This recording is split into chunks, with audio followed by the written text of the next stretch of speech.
My name is Sallie Robinson. I write, I cook, I demonstrate, I teach as much as possible.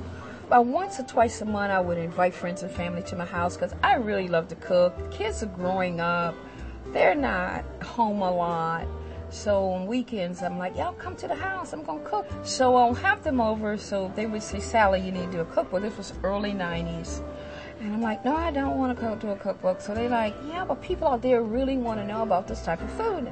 And I'm like, don't they know how to cook? And they're like, no. I said, where'd it be from? You know, I ain't know nobody who don't know how to cook like this. So, because I grew up on an island, everybody know how to cook. And everybody know how to cook great food. And I start thinking of all the great meals and the food that we shared at dinner tables, having a wonderful time off.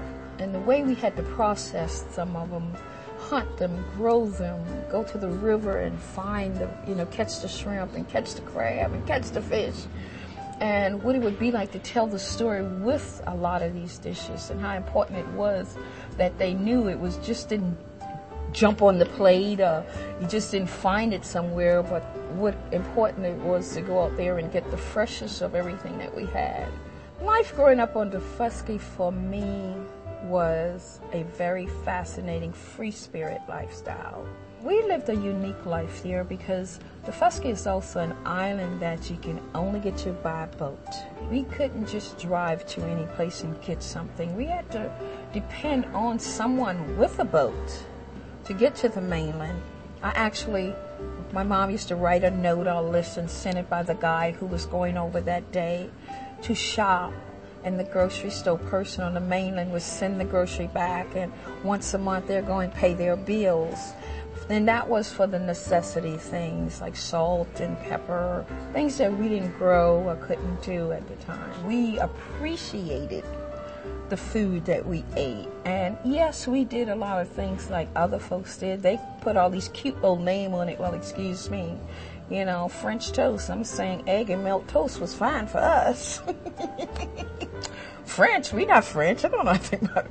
And we did that because, even the milk, we milked our cows. We had chickens to lay our eggs. And we were very creative. We were very creative. Things just didn't, we didn't do things by books. We do things by just knowledge of saying, hey, I can do this. Why don't we do this? And my parents learned so much from their parents that has been passed down to generation. And I think it's very special to continue things for generation, through the generation. To go and to get a seed and watch the plant and plant it in the soil, and through the process of tending it, watching it grow, and then it grows into a vegetable appear, and then within time you get to pick these fresh vegetables, and then you take it in the house and you turn it into something so tasty without all the crazy spices, because we didn't have it. We couldn't grow it if we wanted to because really they didn't know anything about those spices. The basic were bell pepper, onions, salt and pepper, and garlic was great because we grew garlic. Those were the basics. And our food flavor came through. That's what I find Gullah food to be so special about, because the flavor of the food come through, not the spice. And the process of preparing the food is from beginning to end. I hear history of many places, but not enough about the people that continue to live there in their way of life. I get overwhelmed about the Fusky. And day and night, there isn't a day that doesn't go by. Something doesn't come to me that I want to write and document. I learned to appreciate so much more looking in than I did being in it, because it wasn't as important living in it.